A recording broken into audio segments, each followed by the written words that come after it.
Hey,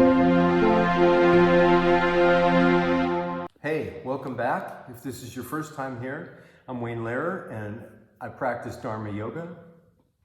And Dharma yoga is a synthesis of many different schools of yoga, including Buddhist meditation practice and a bunch of contemporary Western practices, things that one might learn in physical therapy, breath work, conscious breath work.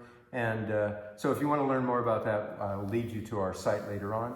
But today what we're going to do is we're going to start with part one of hip exercises. So these are going to be the simplest things you can do for your hip. Now I have a lot of older clients, men and women, that I've worked with over the years that have had hip replacements or have arthritis in their hips. And again, I'm not a doctor, so I'm not prescribing this, but these are things that I've done with them, and they've all found great relief and a much wider range of motion. And also a number of them found that they healed a lot quicker, especially after hip surgery, doing these practices, okay? So this is the simple one, and anybody can do this wherever you are, and you'll just do that in the range of motion that works for you, okay?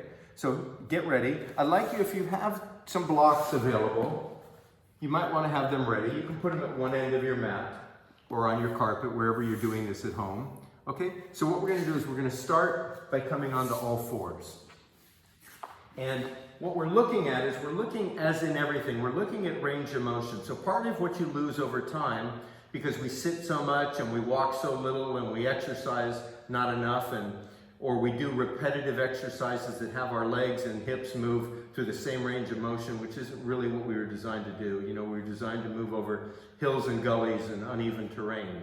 So we're going to kind of recreate that here, okay? So what you've got to think about when you start this, so here's the simple thing, it's called cat-cow, and what it is I'm rotating my legs in my sockets. So if you watch here, when my tailbone goes under, my legs are rotating this way, and when my tailbone turns up, my inner thighs roll back.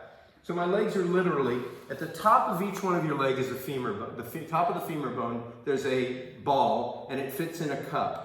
So as you're doing this pose, let me see how you can see this. The cup, it's moving, the leg, the ball at the top is rotating in that socket, and that's what you want to do. You want to rehabilitate the range of motion of that rotation. So see if when you start you can do it. So let's start together. Hands are directly underneath the shoulders, tops of the feet are on the ground. Take a few breaths, get yourself centered. We'll start by taking about 3 breaths in each position. So start by lifting your heart up and pulling your shoulders back. Then turn your tailbone up towards the ceiling and press the knees into the floor and gently away from each other as you roll your inner thighs back. That'll help you turn your seat bones up a little more. Now let's take 3 breaths here. So you're on your edge, you're feeling some tightness in your hips, and you're focusing on letting it go. Every inhale creates space, and every exhale a release. Good, one more inhale. And on the exhale, you pull your tail between your leg, you press your heart up into your spine, and you bring your forehead and tailbone together. And in this position, your inner thighs roll forward as your tailbone tucks under, as your spine domes up. Okay? And it's all about fluidity, grace, and range of motion. So let's go for it. So you got to respect the body you bring into class today. Forget about the body you had 10 or 20 or 40 years ago. Here we go. Inhale, seat bones up, inner thighs back, shoulders away from the ears, heart forward. Exhale, tuck the tailbone under, roll the inner thighs forward, press the heart up into the spine, and the forehead and tailbone draw together. Good. Inhale, tailbone up, inner thighs back, heart forward. Exhale, tail between the legs. I want you to focus on the way your legs are pivoting in their sockets in your hips. Because all we're looking for is to gently start to reestablish your range of motion, your mobility. And from all the sitting we do, and all the rigidity and different things that we're doing, even in exercise positions, we lock our hips up. They say that the hips are the greatest receptacle of karma. We bury a lot of stuff in them. They get locked up. You watch a dog, as soon as it's scared, the first thing it does is tuck its tail between its legs. And we all do the same thing. Good. So again, play with your range of motion. Tail tucks under, inner thighs roll forward, heart presses up. Heart draws away from the palms, tailbone turns up, and inner thighs roll back. A few more. Close your eyes, go inside, and play with this. It's a really simple exercise, but it has a lot to offer if you've lost a lot of mobility or you have the beginning stages of some kind of compromise in your hips. All right, last couple. See if you can extend your edge by pausing at the top of each one and really focus on letting go. And inhale, pausing at the top and letting go. Letting go of the clutching and the clenching. All right, good. Next thing we're going to do is hip circles. So what you're going to do is you're going to keep the same position, and this time you're going to inhale forward and exhale back. Now, I want you to start with the smallest circles you can. And what I want you to do is I want you to push your hip into the circle and just establish the circle and the connection between your hip and the circle, okay? So you'll inhale forward and you'll exhale back. And what you'll notice is your legs wobbling in the socket again through 360 degrees of range of motion, and where your leg goes into the socket, it's going into the hip, it's going into the iliac bone, and the iliac bone is connected to the sacrum bone. Well, the iliac bone was designed to hinge on the sacrum. So as you come, especially in the backward movement, you're going to feel your hip, this bone here, hinging down a little bit. Okay, and you want to find that range of motion. The final thing you want to feel is your whole spine is engaged. Okay, so here, let's go together. Take an inhale. Inhale forward and exhale back. And start with your eyes closed again. And I want you really to bring all your attention to the way your legs are wobbling in those saucer-shaped hip sockets. Okay? Inhaling forward, exhaling back. Get the whole spine in motion. And again, it should be super pleasurable. I mean, this is not a bad thing to be doing. I mean, it just feels great. We love moving our hips, dancing. Nice.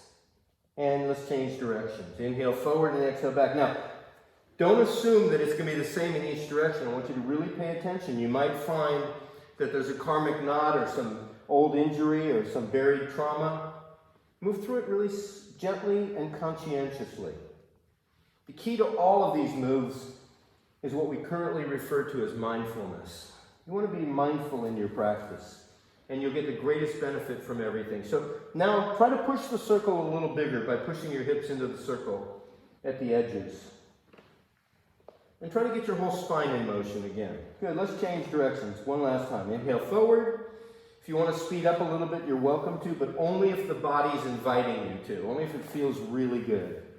Inhaling forward, exhaling back. When we marry our breath and our movements together, it anchors our awareness in the present. Last one. Good, and change directions. And again, play with the circle and drop your expectations. Inhale forward, exhale back. Inhale forward, exhale back. Okay, good. Come on back to the center. You don't need blocks for this, but it's not bad to have them. You're going to come on into a low lunge. Now, this doesn't work the hips exactly, but it works everything around the hips to open them up. So you're going to drop your hips towards your front heel. Okay? You can put one hand on the block if you like. I don't want you to overstretch your inner thigh here. I want you just to find an edge there. Okay? And now focus on the place that you're clutching and clenching, in your inner groin, or maybe it's in your glute, and focus on letting it go. Keep enough weight in your hands that you're not hurting yourself in any way.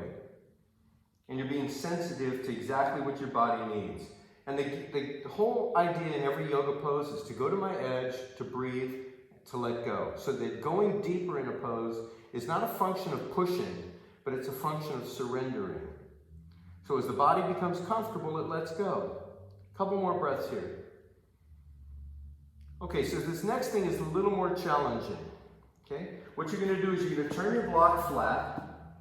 I'm going to point straight ahead so you can see me better here, okay? So you're going to turn your block flat. or if you're more flexible, you can put your hand on the ground. You're going to keep your hips dropped forward, and then you're going to roll on the outside of that foot and try to, if you're comfortable, you can straighten your arm. You want to drop your hips towards the floor or the front heel. This is called hinge asana. So you're hinging in this hip socket and you're stretching across the front of this hip here. And just breathe and let go. This is one of my most favorite and also one of the most pleasurable poses I know. Couple breaths here.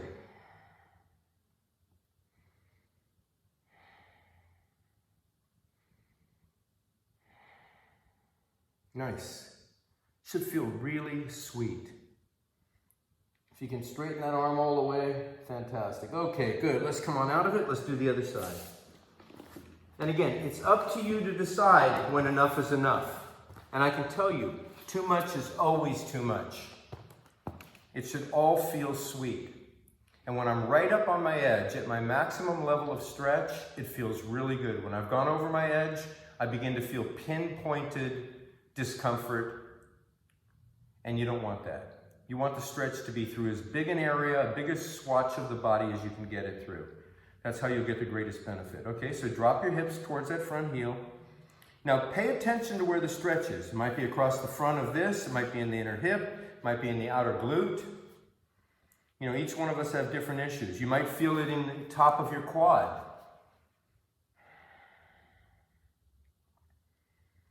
Couple more breaths here. Let the hips drop all the way down. Focus on letting go. Going inside, observing everywhere where you're clutching and clenching, releasing it. Okay, good. Turn your left block flat. Let your knee flop open if you're more flexible. You can have that block all the way up if it works for you. If you're not so flexible, that's great. If you're more flexible, lower it down. Drop your hip. Roll your chest open if you can straighten the arm, and let that knee rock open and see the bottom of the foot comes gently off the floor to whatever degree you can. And then again, observe where you're contracted and resistant. Breathe into the area and let it go.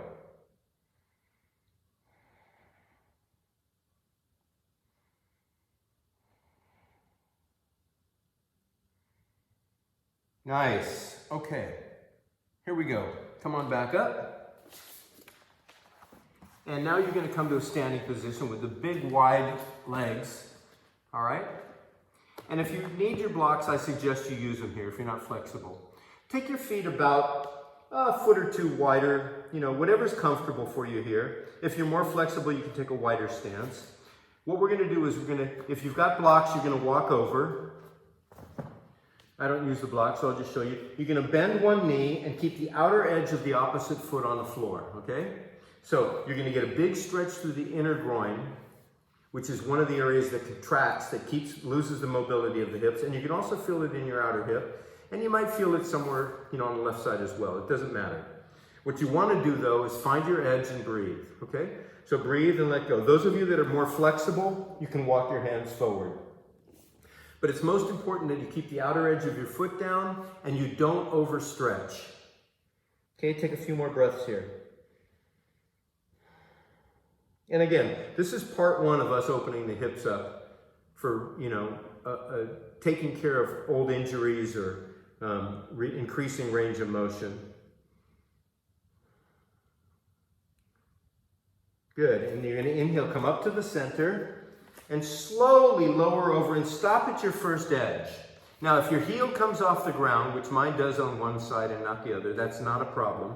If you can sit back and bring the heel down, great, it doesn't matter.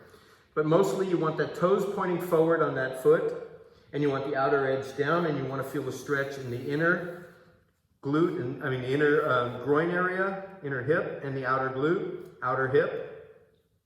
If you're comfortable again, you can walk your hands forward and pull your heart forward. Inhaling for space, and exhale to let go of resistance. Now we're going to walk a few out really, really slowly, okay? Very conscientiously with the breath. Inhale up and exhale. Lower and pause just long enough to drop all the way to the bottom of the pose and let go. And then inhale up.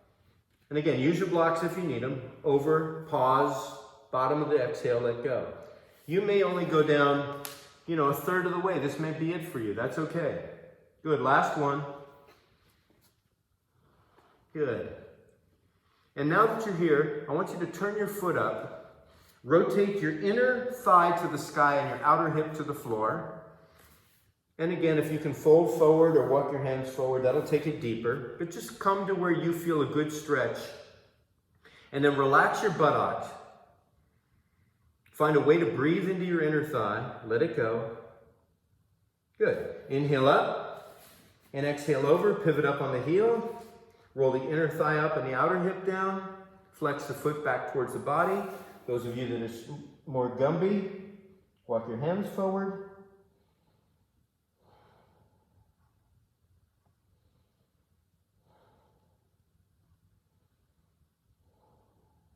Good. And up. Come back to the center. Nice. Final thing. I want you to walk your feet together. You're just going to grab your elbows. Now, this is a lower back stretch, but it's also a hip stretch. And the way we make it a hip stretch is we lift up on the inseams of our legs as we roll our inner thighs back. Okay? So the inseams of the legs lift up, the inner thighs roll back, and the body hangs heavy like a chandelier at the end of a chain. So your spine is the chain, your sacrum is the ceiling, and your elbows, shoulders, and head are the chandelier. Let the chandelier hang really heavy as you lift up on the inseams of the legs. And so if you imagine that your seat bones were headlights, the headlights might be shining on the floor behind you, but as you become more flexible and get more mobility in your hips, then the seat bones will eventually shine up on the wall behind you or up towards the ceiling. Okay? So that's it. Just shift your weight. Don't clench with your toes. And breathe.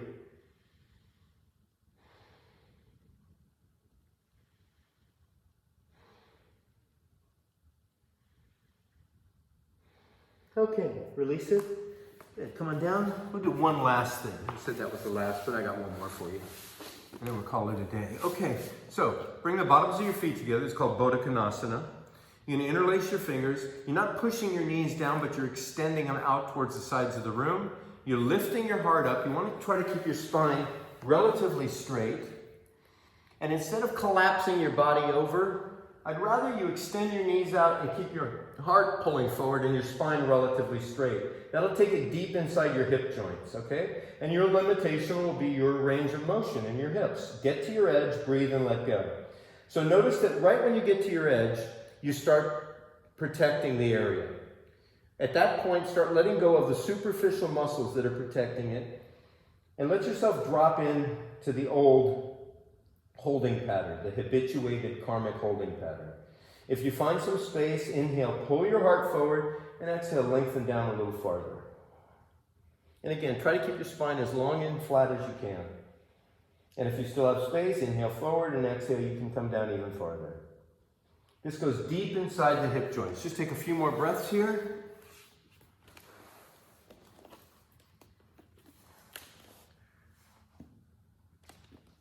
Okay, good. Come on up.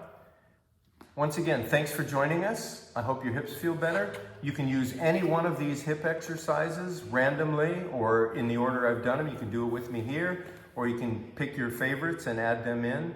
You'll find that some make you feel much better than others. I have clients that have chosen one thing and do it every single day just because they get the greatest relief and the greatest feeling of well-being from that. That's it. If you like what we did, thumbs up, subscribe. Any comments or questions, fill them in below. You can go to the website, www.prodigywithin.com or waynelehrer.com. Check us out. I've got a blog on there, Enlightened Living, Enlightened Aging, for any of you that are questioning how you're going to age. This is all about aging gracefully and happily so that your body isn't a hindrance. And we've got a lot of other videos, each one dealing with different body parts. So check out everything on our site, Wayne Lehrer Yoga, or Dharma Yoga. And that's it. I hope to see you again real soon. Thanks for joining us today. See you soon.